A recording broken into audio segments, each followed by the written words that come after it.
Update muna nga tayo sa mundo ng basketball, partikular na sa Gilas, Pilipinas. Spotted na nga ang Gilas, Pilipinas na paalis na ng Taiwan at on the way na sa New Zealand at handang-handa ng makipagbakbakan.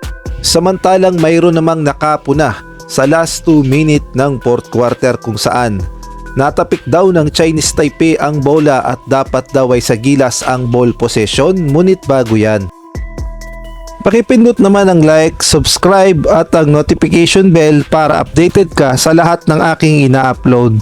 At kung gusto mong magpa-member sa aking channel ay pindutin mo lamang ang join at automatic ka na sa mga shoutout. Matapos nga ang naging laban ng Gilas Pilipinas kontra Chinese Taipei sa third window ng FIBA Asia Cup ay on the way na nga sila papunta sa New Zealand kung saan kahaharapin naman nila sa araw ng linggo sa ganap na 7 AM ang New Zealand at masasabi nating punong-puno ng motivation ang Gilas Pilipinas at siguradong babawi ito sa New Zealand.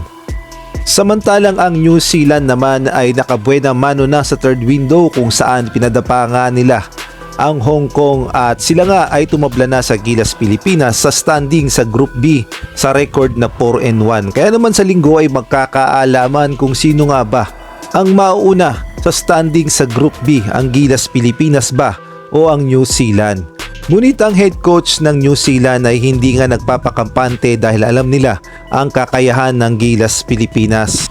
Ang sabi niya nga kung ano daw yung naranasan nila sa Pilipinas nung second window kung saan tinalo nga sila ng Gilas Pilipinas ay paniguradong mararanasan daw din nila. Dahil kahit daw home court advantage ay hindi pa rin daw mawawala ang mga Pilipino fans na magiging 6-man na talaga namang susuporta sa Gilas Pilipinas. Kaya naman daw pinaghahandaan nila ang rematch sa Gilas Pilipinas dahil hindi nga nila minamaliit ang kakayahan ng Gilas Pilipinas at lalong-lalo na sobrang motivated ang Gilas Pilipinas na makabawi sa masakit na pagkatalo sa Chinese Taipei. Kaya tignan na lang natin ang magiging bakbakan ng Gilas Pilipinas at ang New Zealand sa linggo.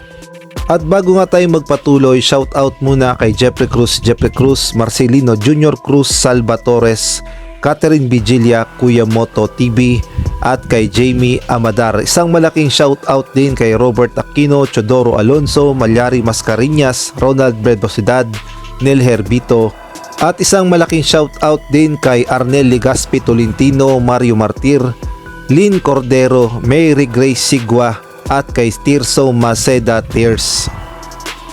Samantalang sa naging laban naman ng Gilas Pilipinas at Chinese Taipei sa fourth quarter, sa last 2 minutes ng laro ay marami nga ang nagtatanong dahil natapik daw ng player ng Chinese Taipei yung bola, ngunit napunta pa rin sa Chinese Taipei ang ball possession. At ito nga yung kanilang sinasabi.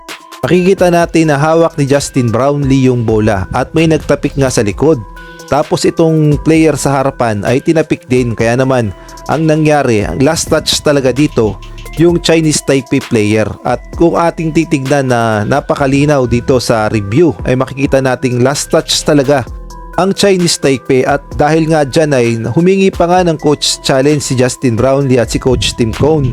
Ngunit nakapagtataka nga na ball possession pa talaga ng Chinese Taipei, samantalang sa ibang angulo ay napakalinaw na last touch talaga ang Chinese Taipei. Kung kayo ang tatanungin, sa tingin nyo may mali ba sa naging hatol dito? Maaari kayo magbigay ng komento sa comment section.